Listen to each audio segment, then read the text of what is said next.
շնորհակալություն ընդունեցիք մեր հրավերը։ Օրեր առաջ կրկին մահ բանակում արդեն 12-րդ դեպքն է այս տարվա կտրվածքով։ Շնորհակալ եմ հրավերի համար։ Շատ ցավալի է, որ խաղաղ պայմաններում բանակում շարունակում են զոհվել մեր զինվորները տարբեր պատճառներով։ Ասենք ռազմական տեխնիկայի հետ համապատասխան փորձ ունենալու պատճառով կամ անզգուշության պատճառով բնականաբար ափսոսում եմ, ցավակցում եմ զոհված զինվորների ծնողներին, նրանց գործընկերներին եւ հարազատներին։ Բայց այս ամեն ինչը իրենց խաղաղության ֆոնին եւ ամեն անգամ մենք տեսնում ենք, որ պաշտպանության նախարարությունը հայտարարություն է տարածում, որ զինվորը ինքնասպան է եղել եւ 8 տարվա ընթացքում 410-ից ավել զոհ է մոտավորապես եղել այս 8 տարիների խաղաղ պայմաններում, այսինքն Նիկոլ Փաշինյանի սա հայտարարություն է եւ պաշտպանության նախարարը ոչ մի պատասխանատվության չի ենթարկվում։ Ես նորից եմ կրկնում, շատ ցավալի է, որ խաղաղ պայմաններում բանակում ծառայող մեր զինվորները տարբեր իրավիճակներում, տարբեր պատճառներով զոհվում են, ցավակցում եմ նրանց ծնողներին, նրանց զինակից ընկերներին եւ հարազատներին։ Շատ ափսոս է, որ խաղաղ պայմաններում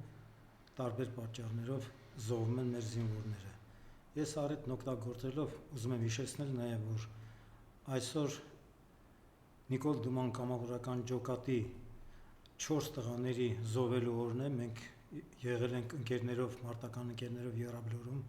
հարգել ենք Սմբատ Մարգարյանի հիշատակը, նա այնտեղ է ուղարկավորված։ Արմեն Մարտիրոսյանը մականուն արջ ուղարկավորված է Որոտնավանքում իր հոր մոտ, նրա հայրը եղել է զինվորական, ճանաչված զինվորական, Գագիկ Ազատյանը ուղարկավորված է իրենց գյուղում, Փարպի գյուղի գերեզմանատանը եւ Անուշավան Հարությունյանը Գլաձորի գերեզմանատանն է ուղարկավորված։ Մենք չունենք հնարավորություն բոլոր տեղերը գնալու, անցյալ տարի գնացել ենք Որոտնավանք, այս տարի եղանք միայն Եռաբլուրում, հարգեցինք բնականաբար մեր մյուս ընկերների հիշատակը, ծաղիկներ դնելով, խունկ ծխելով, ինչպես նաեւ Վազգեն Սարգսյանի եւ Անդրանիկ Օզանյանի հիշատակը հարգեցինք ու ելի մի քանի տասնյակ մեր տարբեր ջոկատներում, տարբեր պայմաններում մարտադաշտում զոհված մեր ընկերների հիշատակն ենք հարգել։ Այդ թվում նաեւ Սմբատ Այվազյանի, Վահան Զատիկյանի, Աշոտ Նավասարդյանի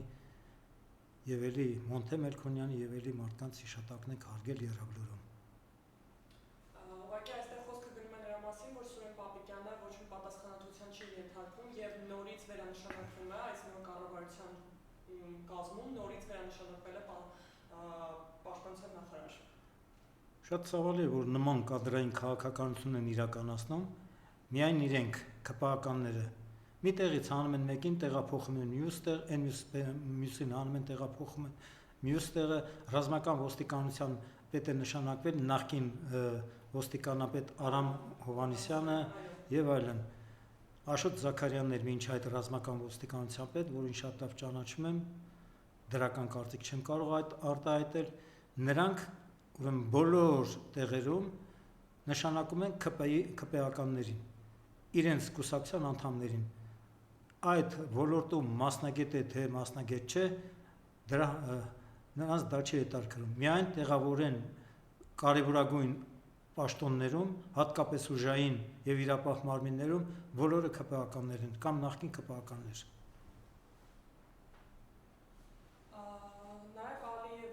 Նաեւ Ալիևը նույնպես խոսում է նրա մասին, որ մեր ատոմակայանը պետք է փակվի, մենք տեղյակ ենք, որ Թուրքիայի կողմից այդպիսի պահանջներ արդեն երկարատև ժամանակ է կան, բայց օրեր առաջ Ալիևը նույնպես խոսեց դրա մասին, պահանջելով, որ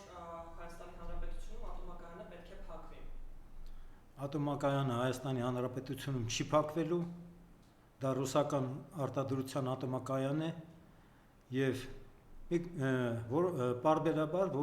մի քանի տարի աշխատելուց հետո կանգնեցնում են ատոմակայանը, վերանորոգումներ են իրականացնում եւ ատոմակայանը տալիս է ամենաէժան, ուրեմն էլեկտրականություն մեր պետությանը։ Բացի դրանից մենք կարողանում ենք նաեւ արտահանել էլեկտրականությունը դեպի Իրան։ Ուրեմն մենք չենք կարող կատարել Ալիևի բոլոր պահանջները։ Նիկոլն է Ալիևի ուրեմն բոլոր պահանջները կատարում։ Նիկոլի հիմնական Նիկոլին աջակցող ուժերը դա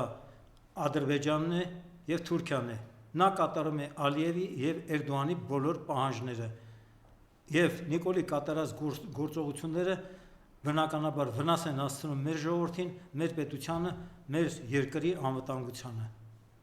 Մենք նաև տեսնում ենք, որ Ադրբեջանի կողմից շարունակվում է Ալիևի եւ իրենց այլ պաշտոնատար անձանց կողմից շարունակվում է հայկական սահմանադրության փոփոխության հարցը,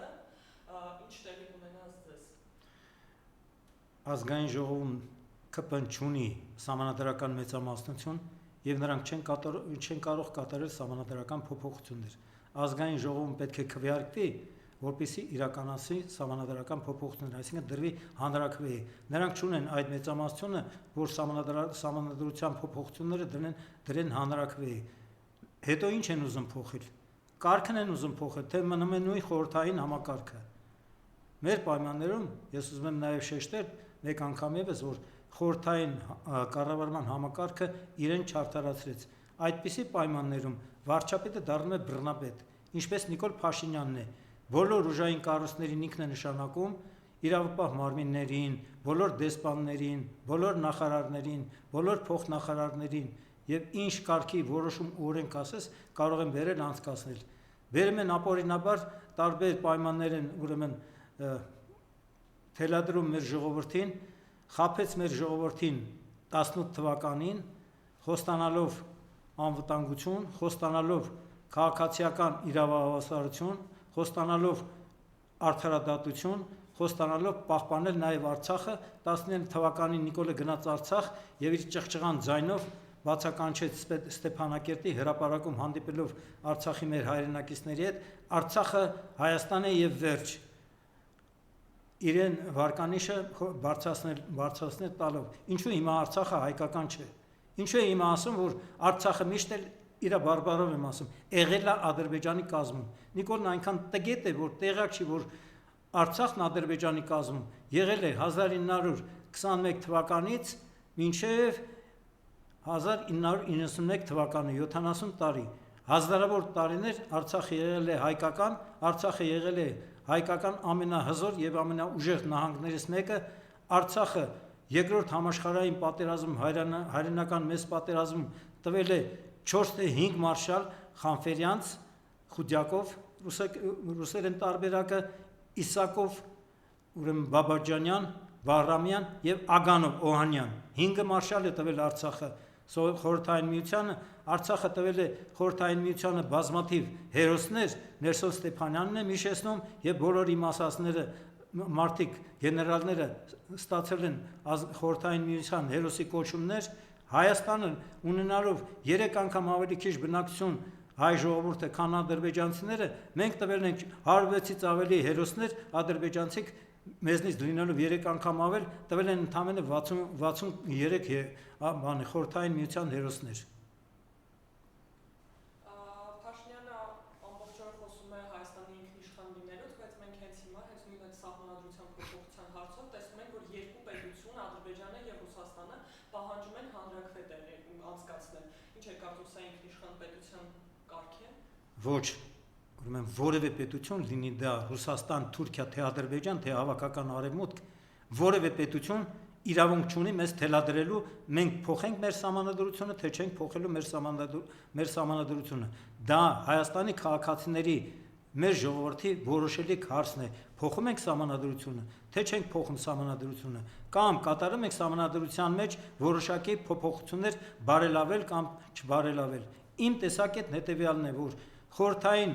կառավարման համակարգը իրեն չարդարացրեց, որովհետև Հայաստանում քաղաքական դաշտը կայացած չէ, Հայաստանում գրանցված են մի քանի տասնյակ կուսակցություններ ու ելի շարունակում են բացվել նոր կուսակցություններ։ Մենք հայոց աշխարհազոր ռազմաքաղաքական միավորումը ունի իր տեսակետը, մենք գտնում ենք, որ Հայաստանը հետագայում իշխանափոխությունից հետո պետք է անցնի նախագահական կառավարման համակարգի։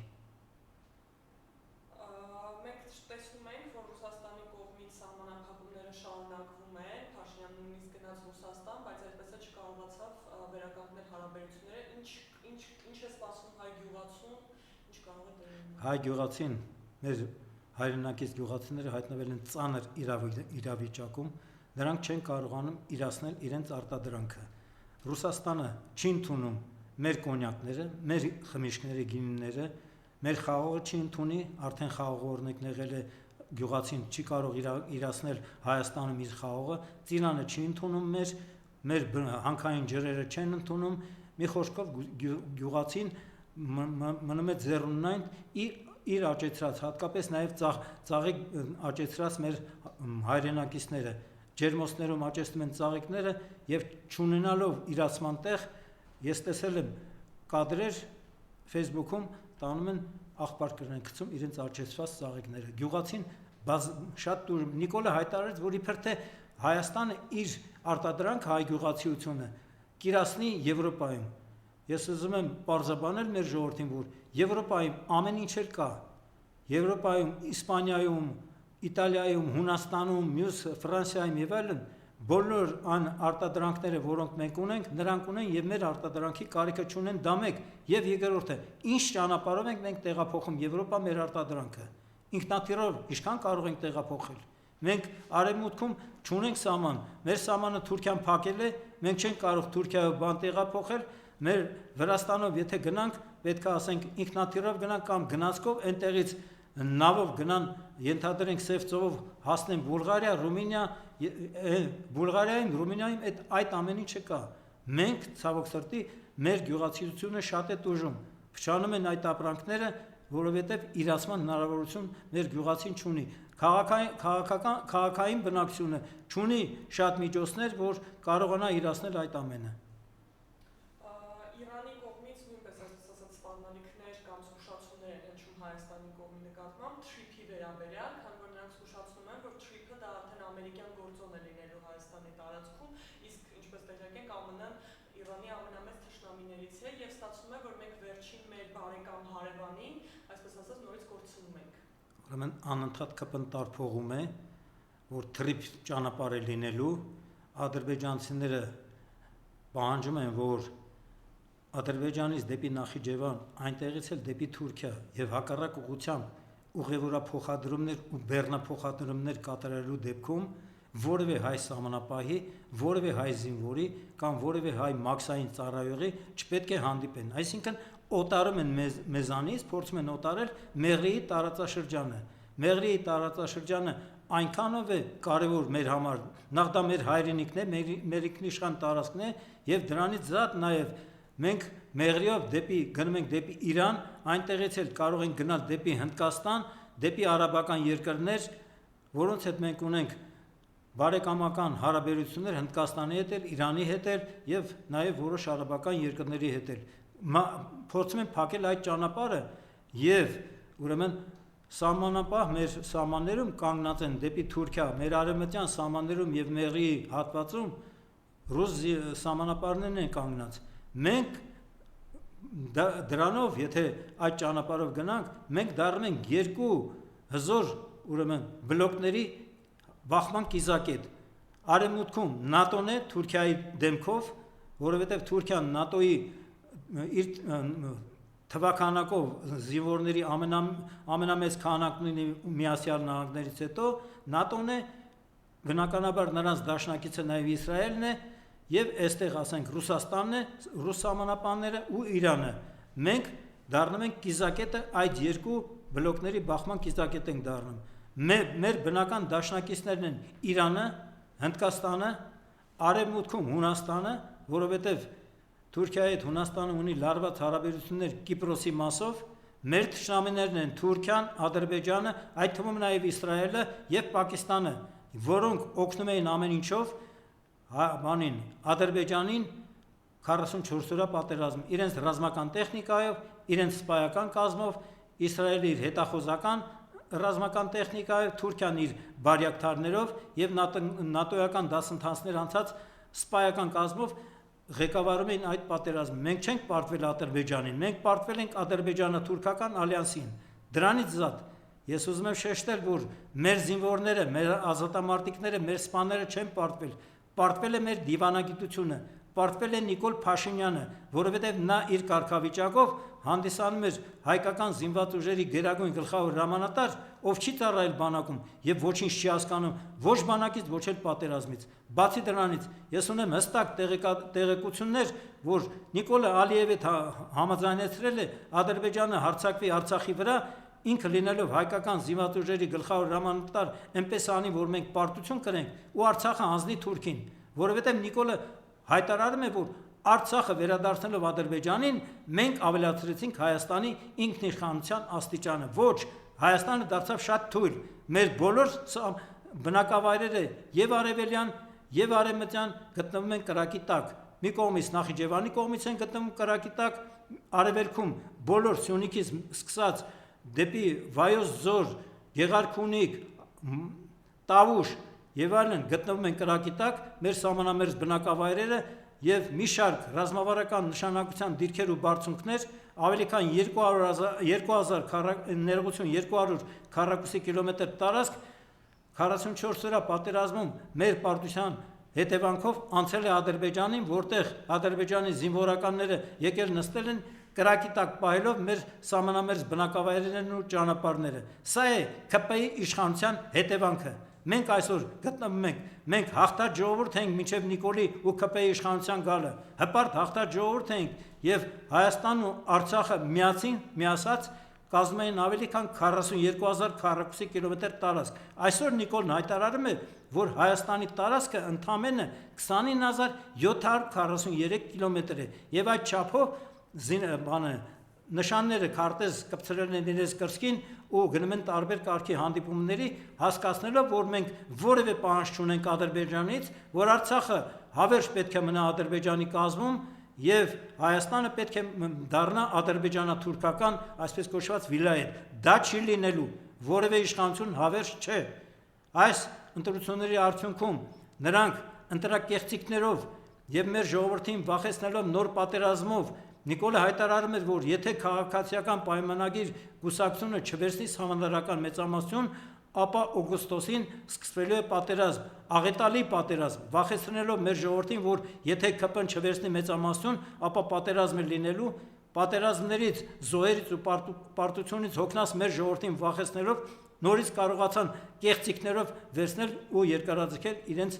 ապազգային ու թրքամետ իշխանությունը։ Դա երկար չի լինելու, որևէ իշխանություն, ես մեկ անգամ եւս շեշտում եմ, հավերժ չէ, գալու է այս իշխանության հեռացման ժամանակը եւ ես ենթադրում, որ այս աշնանը մենք կարող ենք ոտքի անել մեր ժողովրդին ու ամբողջ Հայաստանով մեկ կազմակերպել աննազանդություն գործող ապազգային թրքամետ իշխանություններին։ Պետք է պարտադրել Նիկոլ Փաշինյանի եւ իր կառավարության հեռացումը ու այս կեղծիքներով ընտրված ազգային ժողովի լուծարումը։ Կարճ ժամկետի համար պետք է ձևավորել ժամանակավոր անցումային կառավարություն, որը կիրականացնի ազգային ժողովի արդար օրինական նոր ընտրություններ։ Բնականաբար մենք ակնկալում ենք, որ Հայաստանում ձևավորվելիք նոր ազգային իշխանությունները իրականացնելու են մեր ժողովրդի նպատակներն հետապնդող, մեր ազգային պետական շահերից բխող արտաքին եւ ներքին քաղաքականություն։ Մենք հզորացնելու ենք մեր բանակը եւ կարգավորելով հարաբերությունները մեր արտաքին ռազմաքաղաքական գործընկերների հետ, ժամանակին նաեւ ազատագրելու ենք Արցախն ու մեր հայրենիքի բռնազավթված մյուս տարածքները։ Նորից եմ կրկնում, ոչինչ հավերժ չէ, ինչպես Անգլիայի նախկին վարչապետ Ուինստոն Չերչիլն է ասել, որևէ հաղթանակ վերջնական չէ, պարտությունն էլ վախճանը չէ, կարևորը չհուսատվելն ու չհանձնվելն է։ Սիրելի հայրենակիցներ, մենք չենք հուսահատվելու, չենք հանձնվելու եւ ժամանակի ընթացքում ոչ այսօր, ոչ վաղը, ոչ առաջիկա տարիներին հզորացնելու ենք մեր բանակը եւ ազատագրելու ենք մեր հայրենիքի այդ գեղեցիկ հատվածը Արցախն ու մեր Հայաստանից բռնազավթված մյուս տարածքները։ Եվ վերջին հատ եկեղեցու դեմ արշավը շարունակվում է, բայց արդեն Փաշինյանը փոխել է իր տակտիկան, կներեք արտասահմանյան համար, եւ հիմա ոչ թե իր խմբով է գնում եկեղեցիներ, այլ միայնակ է գնում, այսպես ասած մասնակցում է պատարակների, բայց սա իր այդ կեղտոտ արշավի շարունակությունն է։ Նիկոլ Փաշինյանը ոչ միայն պայքարում է մեր հայ առաքելական Սուրբ եկեղեցու դեմ։ Ես ուզում եմ շեշտել հայ առաքելական Սուրբ եկեղեցու կարևորությունը հայապահպան գործնեության բնագավառում։ Հատկապես մենք հայ ժողովրդի 1/3-ն է ապրում Հայաստանում, 2/3-ը սփյուռք են, սփռված են տարբեր երկրներում, եւ մեր սփյուռքի մեր հայրենակիցները եկեղեցու շուրջ են համախմբվում, հայ առաքելական Սուրբ եկեղեցու։ Մենք հայերս հպարտանում ենք, որ Հայաստանը ամբողջ աշխարհում առաջի պետությունն է, որը պետականորեն ընդունել է քրիստոնեությունը որպես պետական կրոն։ Եվ նորից եմ շեշտում, եկեղեցին ունի շատ կարևոր դերակատարում եւ բոլոր կարգի ժամանակվա պատերազմներում, սկսած ավարայրի ճակատամարտից, սկսած 18 թվի հերոսամարտից եւ մինչեւ Արցախյան առաջին ազատամարտը 91-ից մինչեւ 94 թվականի 90-ից մինչեւ բոլոր ժամանակներում եկեղեցականները եղել են մեր զինվորների կողքին եւ կռվել են ու պաշտպանել են մեր հայրենիքի սահմաններն ու մեր բնակավայրերը։ Նորից եմ կրկնում, Նիկոլ Փաշինյանը ոչ միայն առաքելական Սուրբ եկեղեցու դեմ է պայքարում, նա պայքարում է մեր բոլոր ազգային արժեքների դեմ։ Նա հայտարարում է, որ ցեղասպանությունը դեռ պետք է պարզել, հայտարարել է ժամանակին, եղել է թե չի եղել, եթե եղել է, ապա ինչու է եղել, ինչքան մարդ է զոհվել եւ այլ, կադաստրի ինչ որ վկայականի մասին են խոսում։ Ամբողջ աշխարհի ուրեմն հզոր երկրները 35-ից ավելի երկրներ ճանաչել են ու դատապարտել են հայոց ցեղասպանությունը։ Վերջերս անգամ Իսրայելը այնտեղ տարբեր քննարկումներ էին գնում, ոնց որ թե ճանաչեցին հայոց ցեղասպանությունը, չճանաչեցին, ամենադեպս քննարկումներ էին գնում եւ կան հրեաներ, որոնք բնականաբար լինելով ազգությամբ հրեա դատապարտել են հայոց ցեղասպանությունը։ Ցեղասպանություն տերմինը շրջանառության մեջ է դրել հրեա Լեմկինը, որքանով ես տեղյակ եմ, շրջանառ Երկրորդ աշխարհամարտից հետո, երբ որ գերմանական ֆաշիստները հրեաներին ենթարկել են Հոլոկոստի ցեղասպանության, շուրջ 6 միլիոն հրեաներ են նրանք կոտորել։ Դրանից հետո արդեն հրեաները հասնել են նրան, որ ամբողջ աշխարհը ճանաչի հրեաների ցեղասպանությունը, եւ նրանք կարողացել են վերադառնալ իրենց հայրենիք ու ստեղծել ճիշտ է փոքր տարածքով, բայց հզոր պետություն, որը ցավոք սրտի մեր դաշնակիցը չի, որը ցավոք սրտի Թուրքիայի ու Ադրբեջանի դաշնակիցն է։ Եվ տեսնում ենք, որ կաթողիկոսի նկատմամբ դատը շարունակվում է, առաջին դատը, որ այո հրաժարվեց դատը քննել, բայց օգոստոսի վերջին եւս մեկ դատ է նշանակված վեհափարի եւ 6 եպիսկոպոսների նկատմամբ։ Ուրեմն Նիկոլը իրավունք չուներ իր քիթը խոթելու եկեղեցու գործերի մեջ, ներքին գործերի մեջ։ Սահմանադրությամբ եկեղեցին անջատ է պետությունից եւ եկեղեցականները իրենց հոգեվոր խորհրդի կազմով կարող են որոշել կաթողիկոսին փոխում են թե չեն փոխում։ Իսկ նա դրել է ու պահանջում է անդադ, որ կաթողիկոսին պետք է փոխել։ Նա իրավունք ունի, նորից եմ շեշտում, իր քիթը խոթելու եւ քպականները մեր եկեղեցու ներքին գործերի մեջ։ Եկեղեցին, նորից եմ կրկնում, ունի հայապահպան, իրականացնի հայապահպան գործունեություն։ Եվ նա սկսեց եկեղեցու դեմ պայքարել այն ժամանակ, երբ որ եկեղեցական ժողովում, որքան գիտեմ Շվեյցարիայում էր, 1 թե 2 տարի առաջ, կաթողիկոսը հայտարարեց, որ Արցախի մեր մշակութային ժառանգությունը պետք է պահպանվի եւ արցախցիները պետք է վերադառնան իրենց հայրենիք։ Նա այդպիսի հայտարարություն արեց, իսկ Նիկոլը հայտարարում է, որ հանձնելով Արցախը մենք վերջապես ավելացրեցինք Հայաստանի ինքնիշխանությունը եւ նա հայտարարել է, նորից եմ կրկնում, որ Արցախ չի ասում, Ղարաբաղը միշտ եղել է Ադրբեջանի կազմում։ Նորից եմ կրկնում, Նիկոն այնքան տգետ է, որ տեղակ չի, որ ընդամենը Արցախը Ադրբեջանի կազմում եղել է ընդամենը 90 տարի, 70 տարի, 1921 թվականից Լենինի որոշումով թե ոնց բոլշևիկները հանձնել են Արցախն Ադրբեջանն, այդ թվում նաև Նախիջևանը, մինչև 91 թիվը։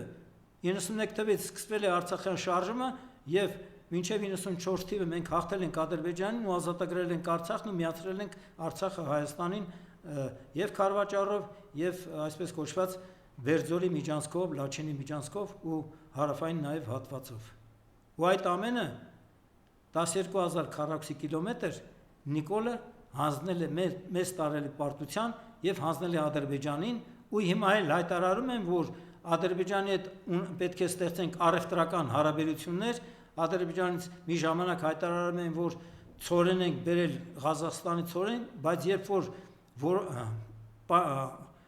երբ որ պարզվեց, որ այդ ցորենը պիտանի է միայն որպես անասնակետ, հայտարարեցին, որ